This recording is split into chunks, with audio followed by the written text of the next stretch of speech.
Bonjour et bienvenue à cette formation sur les fondamentaux de l'interactivité avec les écrans interactifs EasyPitch. Cette formation, quand on la donne en présentiel, elle dure environ 3h à 3h30. Ce n'est pas un temps suffisant pour absolument tout savoir sur les écrans interactifs et sur leur logiciel, mais c'est un temps suffisant pour avoir les bases et pour pouvoir avoir l'envie d'explorer et d'apprendre ce qu'il faut pour son propre usage. Cette formation a été créée avec le logiciel UboardMet dont on va parler pendant cette formation. Elle est composée de 8 modules qui durent de 10 minutes à 20 minutes. Vous pourrez la suivre donc complètement en ligne. Alors, quand on parle de changement, il faut savoir que quand on introduit ces nouveaux outils dans les salles de réunion ou les salles de classe sans en informer les utilisateurs, eh bien les gens les utilisent comme si c'était des écrans non interactifs. C'est un des enjeux majeurs de cette formation, c'est de pouvoir vous faire toucher du doigt tous les avantages à utiliser ces solutions. Donc voici présentés maintenant les 3 types de solutions interactives qu'on utilise aujourd'hui dans les salles de classe ou dans les salles de réunion. Pour désigner les solutions interactives, on parle le plus fréquemment de TBI. Alors, TBI signifie tableau blanc interactif. Alors, les tableaux blancs interactifs existent depuis presque une trentaine d'années. Ils ont été inventés peu de temps après le vidéoprojecteur. Et c'est la société Smart Technology au Canada qui a inventé ce système. En Europe, il a fallu attendre 6 ans pour que ces technologies soient introduites grâce à l'élection de Tony Blair. Tony Blair est arrivé après une longue période de sous-investissement de tout ce qui était matériel pour les écoles et il a décidé d'investir massivement dans l'éducation, ce qui fait que en Europe, c'est d'abord au Royaume-Uni que toutes les salles de formation, toutes les salles de classe ont été équipées avec ces systèmes. En France, il a fallu attendre 7 à 10 ans pour qu'il y ait des équipements massifs dans ces technologies interactives. Environ 12 ans après l'invention du tableau blanc interactif est apparu le vidéoprojecteur interactif. Alors qu'est-ce que le vidéoprojecteur interactif? C'est une variation du vidéoprojecteur qui contient une caméra infrarouge qui permet de rendre le système interactif. Le grand avantage du vidéoprojecteur interactif est qu'il permet de conserver une installation de type tableau Velleda en place. On appelle aussi le vidéoprojecteur interactif VPI. Pour équiper une salle de classe en vidéoprojecteur interactif ou en tableau blanc interactif, il en coûte environ 2500 €. Ce prix contient l'ordinateur, le tableau, le vidéoprojecteur, la pause, etc. Alors l'écran interactif, quant à lui, est arrivé avant le vidéoprojecteur interactif, mais son déploiement à une large échelle a commencé à peu près en 2013, parce qu'il a fallu attendre que le coût de l'écran interactif diminue pour qu'il soit suffisamment intéressant de l'acheter.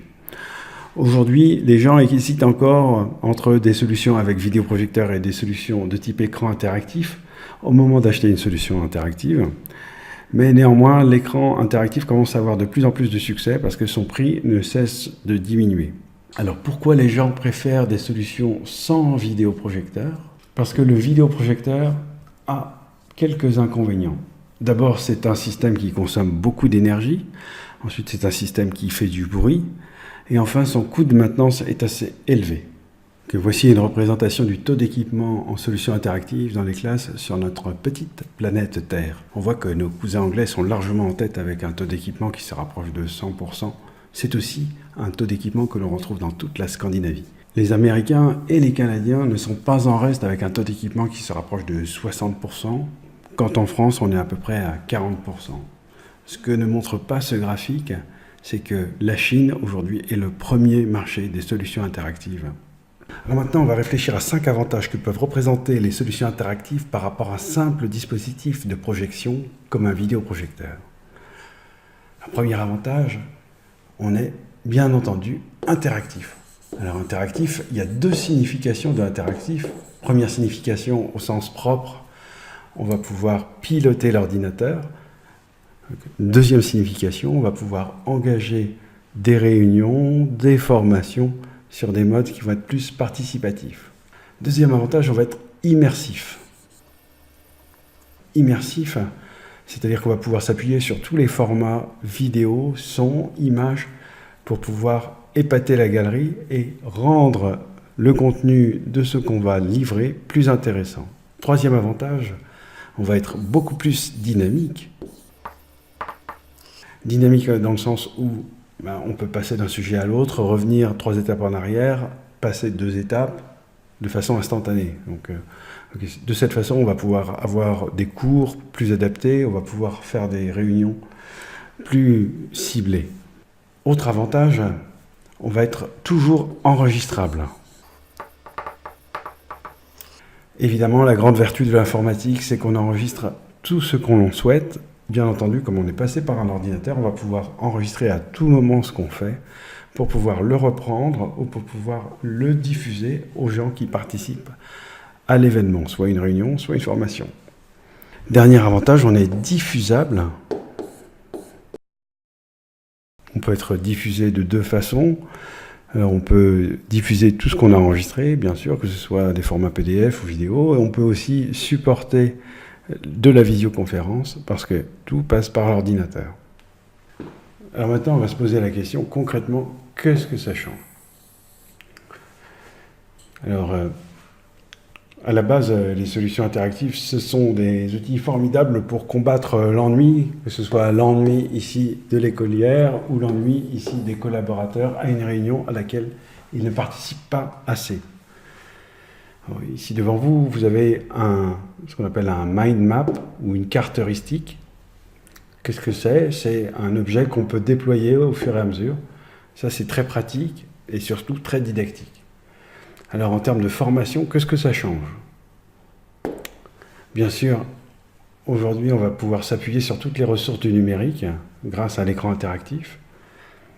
Et on va pouvoir avoir un superbe outil pour le support de la classe inversée.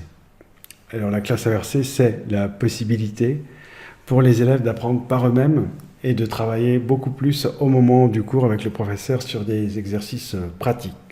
Toute la numérisation des cours et la production de capsules vidéo va pouvoir permettre aux élèves d'apprendre par eux-mêmes en grande partie et de pouvoir travailler en mode révision ou en mode atelier avec leur professeur.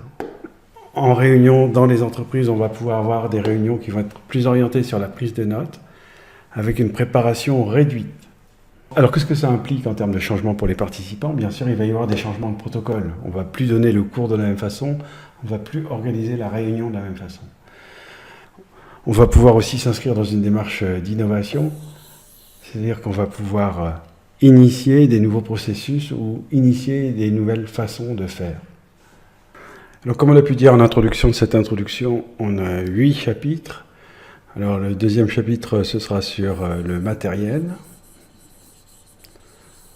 On verra tout ce qui est connectique, interopérabilité avec différents systèmes. On verra ensuite ce qu'on appelle le cœur Android. Donc à l'intérieur d'un écran EasyPitch, vous avez un petit ordinateur Android. On verra comment il fonctionne. Ensuite, on verra ce qu'on appelle à l'intérieur de Windows le mode souris